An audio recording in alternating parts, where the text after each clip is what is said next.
Bago pa pagpistahan, talo po kami sa kasong libelo kay dating Senador Kiko Pangilinan at Sharon Cuneta, 5 counts po.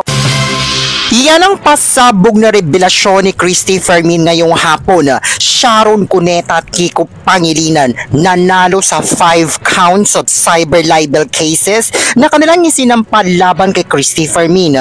Christy Fermin natalo. Paano ngayon ng mga netizens? Mabubulok na ba si Christy Fermin sa kulungan ngayong natalo siya nila Sharon at Kiko sa 5 counts of cyber libel? Ngunit ayon kay Christy Fermin, hindi ko kayo uurungan, Sharon at Kiko. Lalabanan ko kayo hanggang sa pinakahuling korte sa Pilipinas. Narito ang pasabog na detalye, panoorin. Hindi ito ang katapusan ng mundo. Ang laban po ay hindi natin uurungan at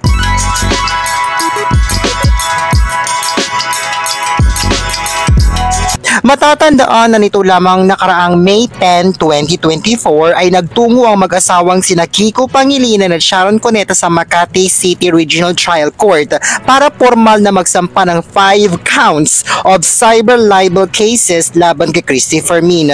Nang makapanayam pa nga ng media sina Kiko at Sharon, inihayag nila ang kanilang galit kay Christy Fermin dahil sobra-sobra na raw ang mga malilisyoso at mapanira at mga wala namang basihan na chismis at balita na inilalabas raw ni Christy Fermin sa kanang show sa YouTube na Showbiz Now na nagiging masama at madumi na raw kasi ang tingin ng mga tao sa kanilang pamilya dahil sa mga malilisyosong ipinagkakalat raw ni Christy Fermin. Yes, we are public figures, but we also have rights.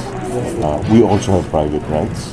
Tinitira ka, baseless. 5 counts of cyber libel ang isinampa ni Sharon Cuneta at Kiko Pangilinan laban kay Christy Fermin. Ito raw ay sa mga vlogs na inilabas ni Christy Fermin sa kanyang YouTube channel na Showbiz Now na naglalaman raw ng mga malilisyoso at walang basihan na balita tungkol sa kanya at sa kanyang pamilya. ang mga pinagtalunan po sa piskalya, Casey ayaw na ng drama. Mega may favoritism. Palusot ni Sharon booking. Na may mga title na Casey ayaw na sa drama, Mega my favoritism. Palusot ni Sharon booking. Diary ni na Sharon at Chris, social media. Sharon, binura na ang mga pictures ni Gabby parang sirang plaka. Sharon at Casey, sayang na relasyon. Sharon at Casey, sayang na relasyon. Ito po yung isinampa nilang kasong libelo sa akin. Heto raw ang pinaglabanan ni Kiko, Sharon at Christy Fermin sa Makati Regional Trial Court. Pahayag naman ni Christy Fermin, dinepensahan raw niya ang kanyang sarili sa piskalya at inilatag ang mga ebidensya para patunayan na wala siyang nilabag na batas dahil bahagi raw yun ng kanyang trabaho ang malayang pamamahayag at bilang public figure naman daw sina Sharon at ang kanyang pamilya. Ay humanap ng aming mga depensa na dahil sila ay pampublikong figura ay inilatag po namin ang aming mga dahilan at katwiran. Ngunit pagbubunyag ni Christy Fermin ay natalo raw siya sa mga kasong ito at nanalo sina Sharon at Kiko.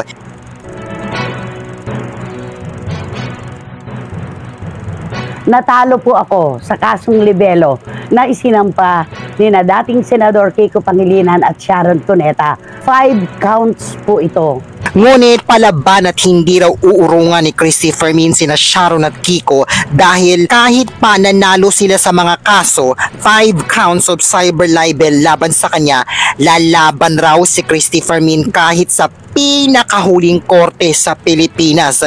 Iaakyat raw niya ang mga kasong ito sa Regional Trial Court.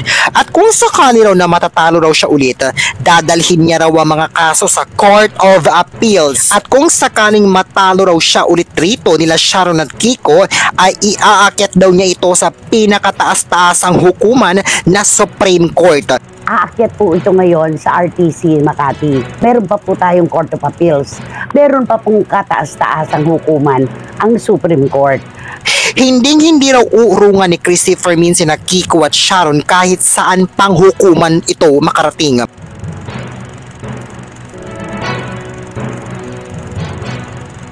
Hindi ito ang katapusan ng mundo. Ang laban po ay hindi natin uurungan at tayo Nanindigan si Christopher Min na wala raw siyang nilabag na batas dahil bahagi ito ng malayang pamamahayag at bilang public figure raw sina Sharon at Kiko at ang pamilya nila. Katatanggap ko lamang po nito kaninang umaga. Talo po ako sa 5 counts ng libel. At Isiniwalat ni Christopher Min na 48,000 pesos raw ang hinihingi ng Makati Regional Trial Court na piyansa or bail sa bawat count ng cyber libel na isinampa ni Sharon at Kiko laban sa kanya, kung saan 5 counts of cyber libel ang mga ito. 48,000 pesos na po per count ang bail. Kaya ang taas-taas na po sa mga may kaso dyan ng libel. Paghandaan na po natin ito. Say pa nga ni Christopher Min, uunahan na raw niya ang mga netizens bago pa raw ito pagpiestahan sa social media. Oo raw, natalo raw siya sa mga kaso na 5 counts of cyber libel na isinampa ni na Sharon at Kiko laban sa kanya. Pero hindi raw niya ito uurungan.